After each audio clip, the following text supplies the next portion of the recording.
Part 3 of class is to read this article called The Gender Gap, Boys Lagging. Before you begin, you should think about the title. What does the word lagging mean? Be sure to annotate it and write some ideas about what this article might be about in the margins. As you read today, be sure to annotate in general. I'll be guiding you through with some ideas about when and where to annotate as well. When you're done, you can record this reading into your Google spreadsheet. Remember to use the 5 W's for your key points and main idea.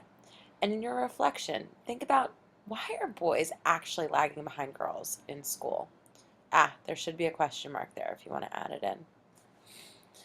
So this article was written by a man named David Kahn. It was written in CBS News. 30 years after the passage of equal opportunity laws, girls are graduating from high school and college and going into professions and businesses in record high numbers. Now, it's the boys who could use a little help in school, where they're falling behind their female counterparts. Based on the context here, what do you think counterparts means? Make sure to circle this and define it in the margins. And if you think it's just boys from the inner cities, think again. It's happening in all parts of society, in all 50 states.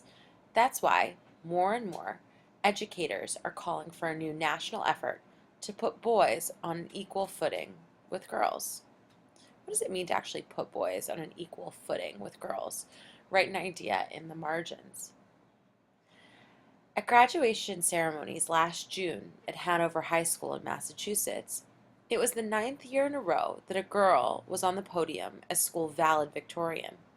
Girls also took home nearly all the honors, including the science prize, says Principal Peter Baldement.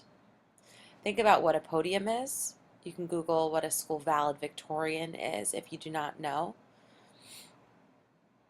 Girls tend to dominate academically right now, he says, even in math and science.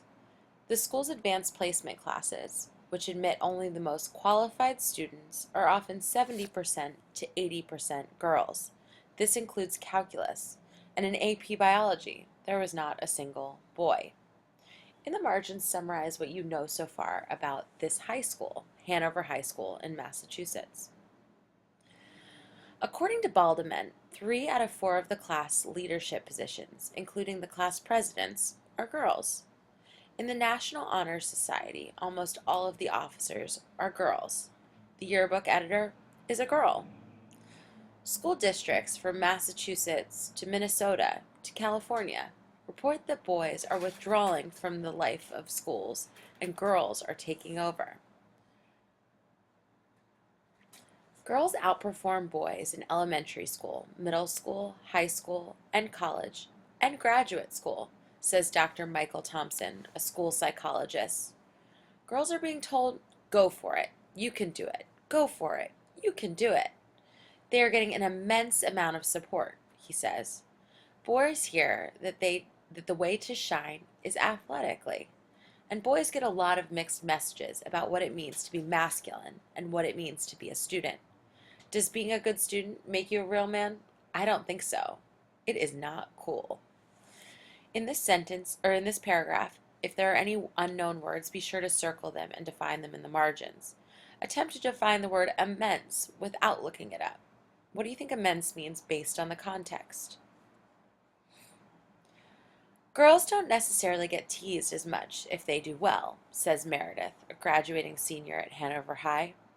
I think that boys are more, expected to be the star athletes, to bring home the football title, says Tom, another graduating senior.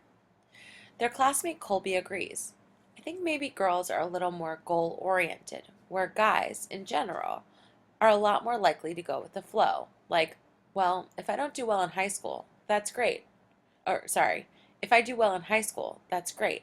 If I don't, hey, that's fine. The picture doesn't get brighter for young men when they get to college. Campuses are now nearly 60% female, with women earning 170,000 more bachelor degrees each year than men. Women are streaming into business schools and medical schools, and will be the majority at the nation's law schools. At some colleges, they're getting so many more qualified women applicants than men applicants that the schools are doing something that might shock you. So I actually cut out a portion of the text here, and it says that the schools are using reverse, what is called reverse admissions. So they're attempting to use affirmative action to admit more men because there aren't enough of them. Some schools are doing things differently, though. At Jefferson Academy in Long Beach, California, Franklin Goodman has changed the way he educates young people. Franklin Goodman is a teacher at this school. He coaches and also teaches 7th grade math and science, where the ratio of male to female teachers is 50-50. That's unusual enough, but there's another big difference. During academic periods, the genders are separated, boys in one room and girls in the other. First of all, there aren't any female distractions for them, Goodman says.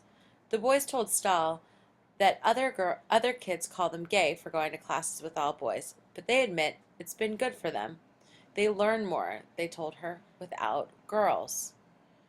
The teachers use more physical activity and competition in the all-boys classrooms and tailor the courses to boys' tastes, with more books on topics like war and science fiction.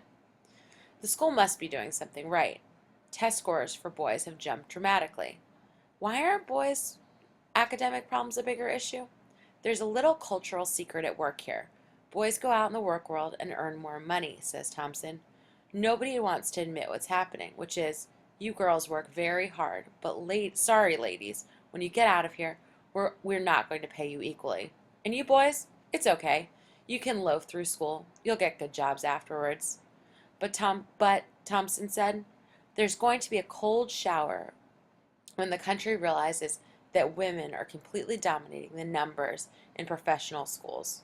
We can't have a country of women in white-collar jobs and men in blue-collar jobs. That's not going to be good for society. Think about what he means when he says there's going to be a cold shower. What metaphor is he using here? Additionally, be sure to complete this checklist.